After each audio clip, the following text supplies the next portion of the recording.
My name is Owen Symes, and welcome to The Copagandists, a podcast about cop shows and the people who make them. We've now arrived at the most public of the Untouchables controversies, that of violence. We'll begin our discussion by recounting how violence became, by the start of the 1960s, the hot-button issue for many of TV's loudest critics. Then we'll move into how ABC initially tried to balance this criticism against making a show people actually wanted to watch. Finally, we'll cover how this criticism ultimately manifested at the federal level and its effects on the show itself.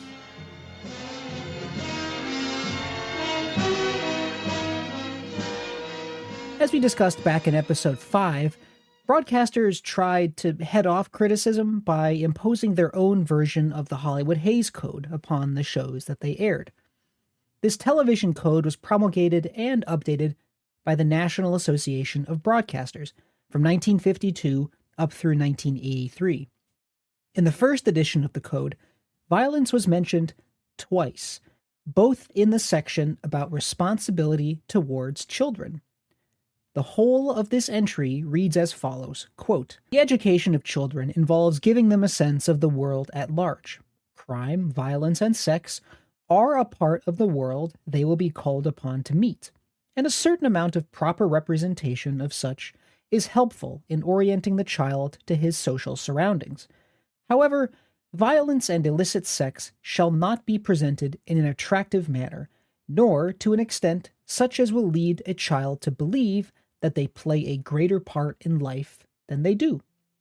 They should not be presented without indications of the resultant retribution and punishment." The idea then was to ensure that, as part of the real world, topics like violence were allowed to be shown to children. This depiction had to be in a way that did not seem attractive, didn't overemphasize the controversial topic in an unrealistic way, and resulted in the appropriate legal and social consequences. Whatever the code may have had to say about violence, however, its enforcement mechanism was toothless. While the NAB could remove its seal of approval from a show, this did not prevent stations or networks from being able to broadcast their programming. In fact, there were only 3 actual possible mechanisms of enforcement: internal network censors, pressure from third-party entities, especially advertisers and sponsors, and the FCC. None of these mechanisms was suited to producing a consistent depiction of sensitive topics. Network censorship obviously varied in its focus and power from network to network, resulting in inconsistent depictions of these topics between the network triumvirs. This inconsistency applied to third-party organizations like sponsors, who exerted powerful but erratic censorship that focused less on positive social messaging and more on making their own products look good. Finally, there was the FCC, which, as we saw in our episodes on the history of radio and early television, was in kind of a tough position. It did have statutory authority to police the airwaves, but it was also forbidden from censorship. Moreover, since the end of FDR's presidency, its regulatory power had been reined in by subsequent administrations through the appointment of committee members favorable to a policy of salutary neglect. Just let the TV stations and the networks regulate themselves. Little wonder, then, that as TV grew in popularity, ubiquity, and prominence, more and more critics came out decrying what it showed to the country. Lucille Ball, for instance, criticized TV violence and its effect on the youth-addled society of the early 1960s, but curiously didn't blame television executives like herself, who actually made the programs, but youth culture that demanded them. Quote, "Making a hero of psychotics 5-6 times a night is very dangerous. It's been proved a lot of rape, drug addiction, and strangulation is due to this. The glamour of actors playing those parts puts a stamp of approval on it. We take the abnormal type and depict it as a hero. Everything today is aimed at the teenager. Teenagers rule the world today, and there is too much responsibility on their shoulders. Parents are following their children, and the children are getting more demanding. We are afraid to take their rights away. There is a complete lack of respect." One of the most notable anti-TV critics of the late 1950s was a little more reasonable than Lucille Ball. psychiatrist Frederick Wortham. He first came to prominence as the sole psychiatric consultant for the Kefauver hearings, the Senate investigations into organized crime in 1951. 2 years later, he penned Seduction of the Innocent, a book that focused moral outrage on the content of comic books. By the end of the decade, he had turned his attention to television. Here is an excerpt of him debating, of all people, Alfred Hitchcock on the effect of TV violence. From the scientific point of view, there is still a great question about the effect any kind of entertainment has on people psychologically. One way of trying to learn more about it is about the effect, for example, of scenes of violence in television, is to ask someone about what they saw and what they thought about it. This sort of survey is supposed to be a scientific way. I don't happen to think it is, and this scientific study reports that shootings and killings on TV movies don't do any harm because they're stylized. Stylized! I'm not sure what that word means to show killing. That means killing to any child. He gets a lot of flack these days for being kind of a crank. A lot of TV creatives and film directors don't like being criticized in this kind of way. But honestly, his points have, I think, a little bit of salience. I think it's important to actually study and understand the ways that our fiction can affect us, both for good and for ill, without making it the sole or the most important factor in life. Anyways, in October 1960, Dr. Wortham wrote an article for TV Guide, "Do You Really Like the Untouchables?" in which he asserted, quote, "We have learned from the clinic and from history that violence in fiction and in fact are not two totally separate worlds. Sparks may fly from one to the other. Violence is not strength. If democracy does not do away with violence, violence may do away with democracy." Makes sense. He went on to criticize The Untouchables in particular for its merciless, sadistic, sometimes gleeful violence. These cops really liked dishing out retribution on these criminals. Newspapers picked up on this theme as well. A 1961 article from the Washington Daily News, for instance, asserted, quote, "The real offense of The Untouchables is the awful sadism and violence that is its stock in trade." Say that 5 times fast. The author, having summarized an episode that he allowed his 12-year-old to watch, concluded, quote, "The show was an unspeakable, shocking atrocity against the human intellect and spirit. With all the skillful arts of the hucksters, it peeled back part of the layer of civilization that mankind has constructed so painfully over the centuries. I hope that our new frontier FCC will dam this tide of TV sadism and filth, else tougher methods might be needed." He's referring there to JFK's FCC appointment, which we'll discuss in a moment. Even the Federal Bureau of Investigation got in some criticism on this front, albeit only within the department memos that circulated within the bureaucracy. The FBI agent monitoring the show's content observed considerable carnage. A Season 1 memo outlining the Doreen Maney story ended its plot summary, quote, "Ness and the Untouchables make the arrest with the usual gunfire." Another summary for the Underworld Bank episode, also Season 1, closed out, quote, "The story ends with the usual burst of gunfire with slain bodies strewn about." When the FBI began monitoring Season 2, a memo observed of the premiere, quote, "This was the bloodiest and wildest program yet."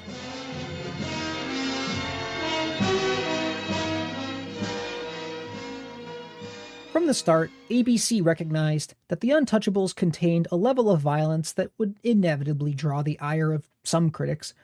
Yet within the network, conflict reigned as to how to prioritize this criticism in the face of the show's obvious public success.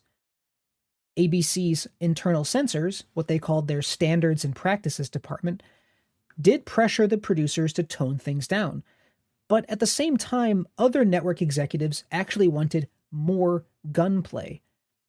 The executive producer on Season 2, Alan Armour, said later, quote, "We had this 2 or 3 hour meeting with the guys in network practices talking about what they would and would not allow, so we had to be especially careful. We had to cut down the violence in our shows. Well, the next day we had a meeting with executives at ABC and they said, look, We know you had a meeting yesterday with the guys in Standards and Practices, and we know that they told you to cut back on the violence. But just between you and us, the violence is what brings in the audience. So put in as much violence as you can. If you have any trouble from Standards and Practices, call us. We'll help you fight your battles. While the network feuded internally, in public, the show's star Robert Stack defended how his program handled violence. In a 1960 interview with the Saturday Evening Post, he emphasized the historical authenticity of the violence and equated censorship with dishonesty. Quote, "What do you want us to do? Change facts and actual occurrences so they'll be sweeter and prettier? I think this about violence. If it's put up to beef up a bad script or slow-moving story, then it's wrong. But there's a legitimate reason for portraying violence if it's a natural part of the story you're telling and of the period you're showing. In the late 1920s and early 1930s, mobsters battled each other using the Chicago streets for their private shooting galleries. So how can we show these crumb bums as the psychotics and schizoids, the brutal, evil, violent people they were, if we fail to show the violence? There is no intent on the part of anybody connected with the Untouchables to show those hoods as anything except the miserable scum they were. Years ago, when they made movies like Public Enemies and Scarface, there was a little sneakiness when it came to trying to drum up sympathy for the heavies. In the Untouchables, we couldn't care less about the sympathy for the heavies. Now, given the popularity of the show's villains and its violence, one does wonder at the veracity of Robert Stack's claim here. At any rate, one person that did not accept this line of argument was Thomas Dodd. And as a member of Congress, he had the power to make his opinion on the matter felt on a national scale.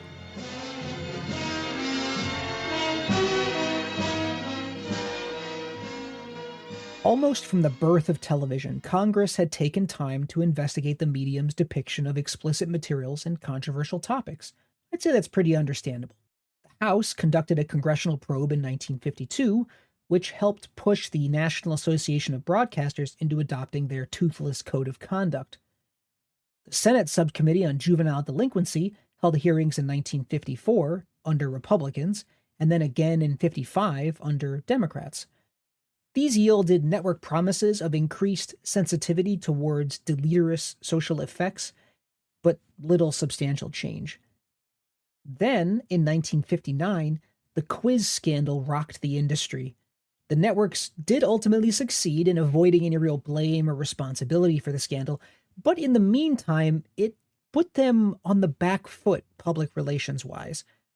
This, along with growing concern over a decline in the quality of TV programming. Remember, Dragnet had been canceled in 1959, the live anthologies were going the way of the dodo, and they were being replaced by more westerns and other things that people thought were kind of schlocky. Combined, these opened the networks up to more sustained political criticism.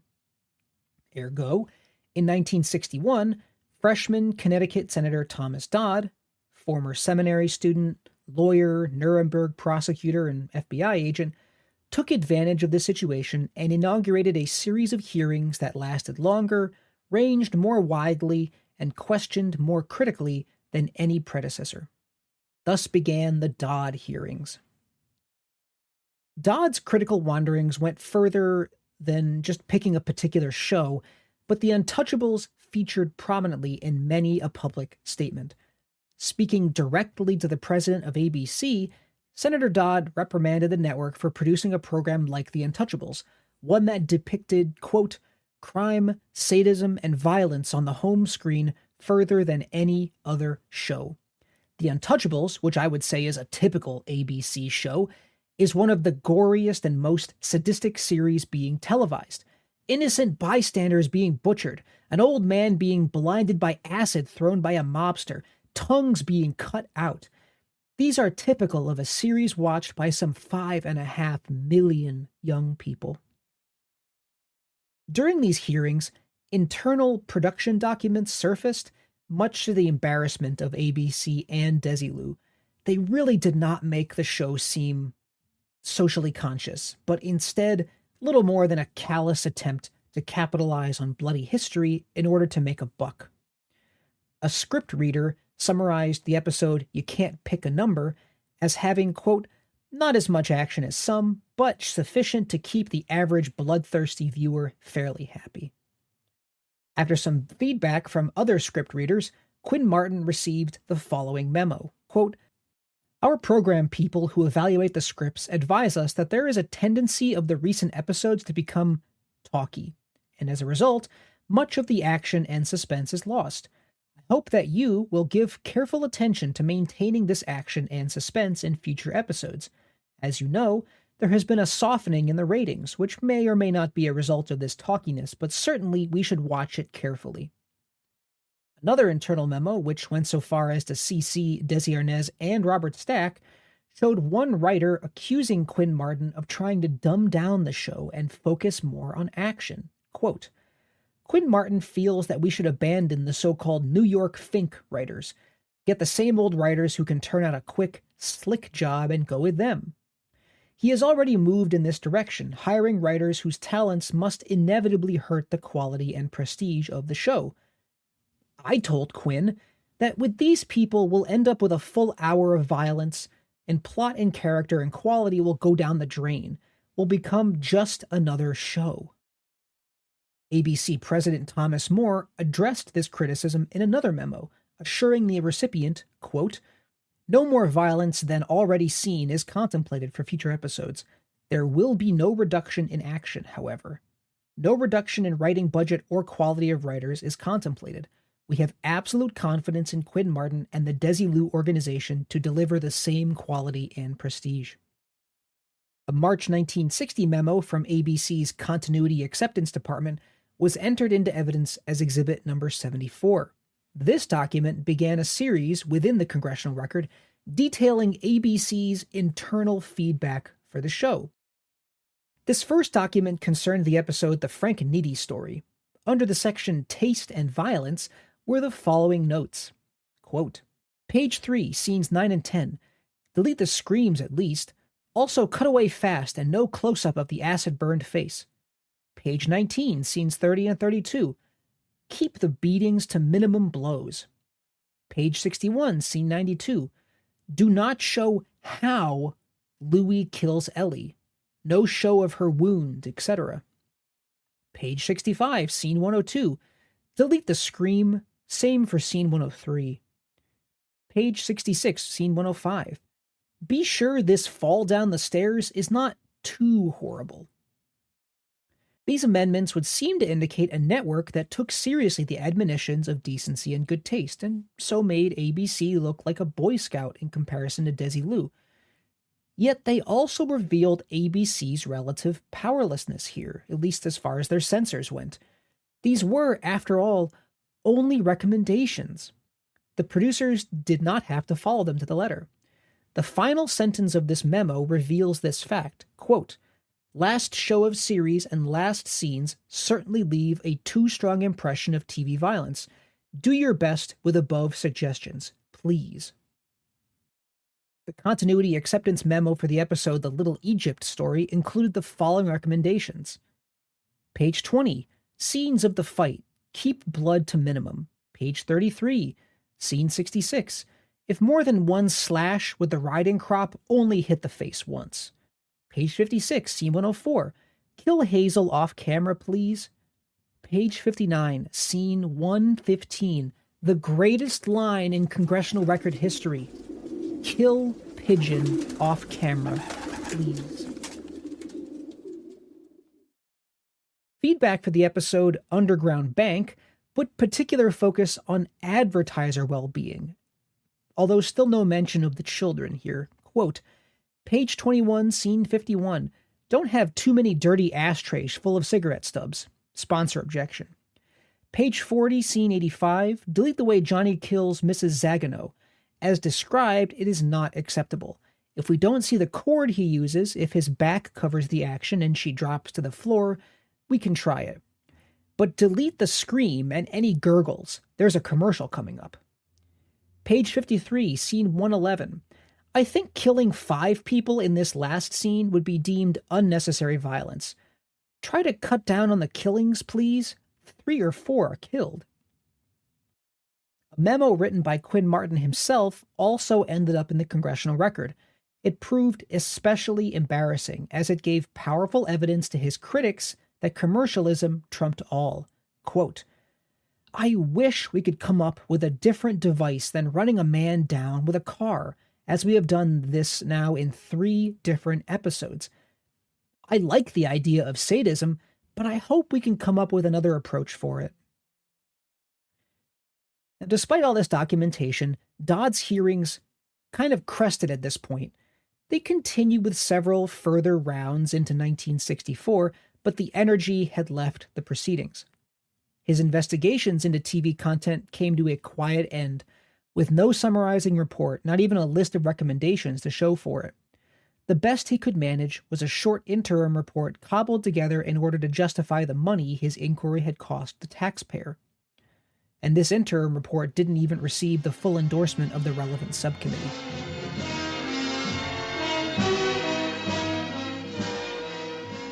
While Congress investigated and ultimately did very little, the executive branch took action. In March 1961, President Kennedy appointed the relatively unknown lawyer Newton Minow as chairman of the Federal Communications Commission. In his first major speech to the TV industry, Minow bucked the friendliness with which the networks had grown accustomed, instead launching a broadside at the industry. Minow emphasized the need for broadcasters to work in the public interest. This meant more than just what interested the public. No, for in an age of communist aggression and rapid technological change, in which citizenship and leadership and knowledge were required of the U.S. population more than ever before, television had a duty to make our people aware of their world. He reminded his audience that in today's world, with chaos in Laos and the Congo aflame, with communist tyranny on our Caribbean doorstep, relentless pressures on our Atlantic alliance, with social and economic problems at home of the gravest nature, yes, and with the technological knowledge that makes it possible, as our president has said, not only to destroy our world, but to destroy poverty around the world.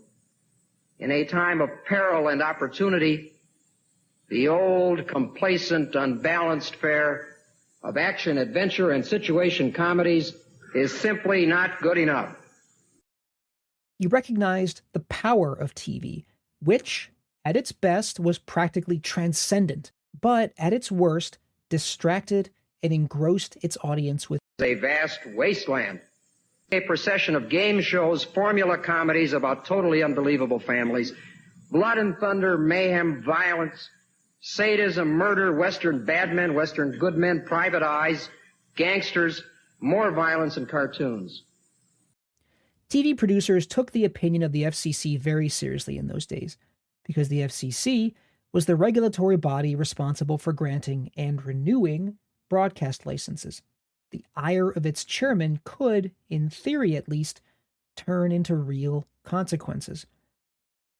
The lawyer Jeffrey Coyne, who would represent the Writers Guild in its own fight against TV censorship in the mid-1970s, summarized the situation for broadcasters.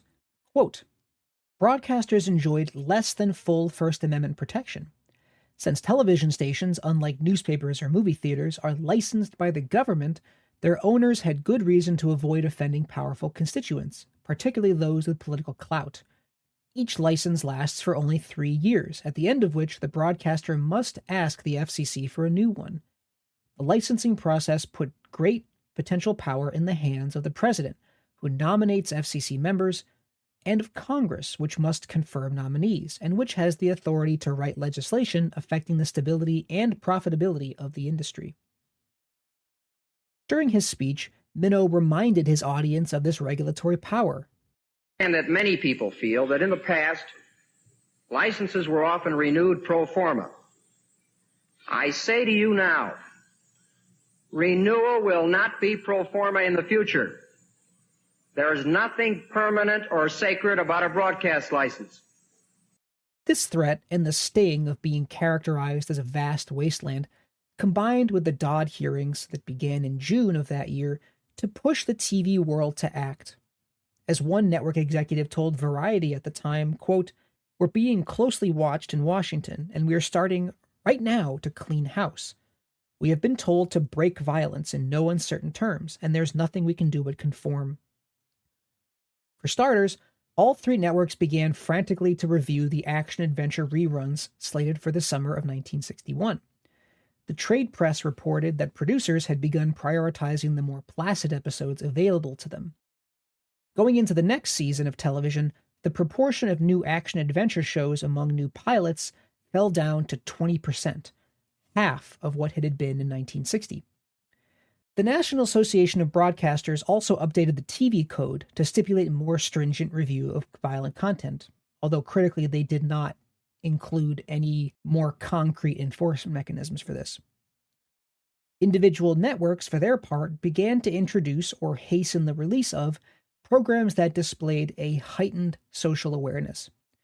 This new slew of shows was characterized by a more liberal viewpoint, as articulated by mainly young and idealistic protagonists. Criminals received more empathy in both characterization and plot, more screen time went to minorities, violence became less sadistic, but also less unapologetic. New frontier TV had arrived.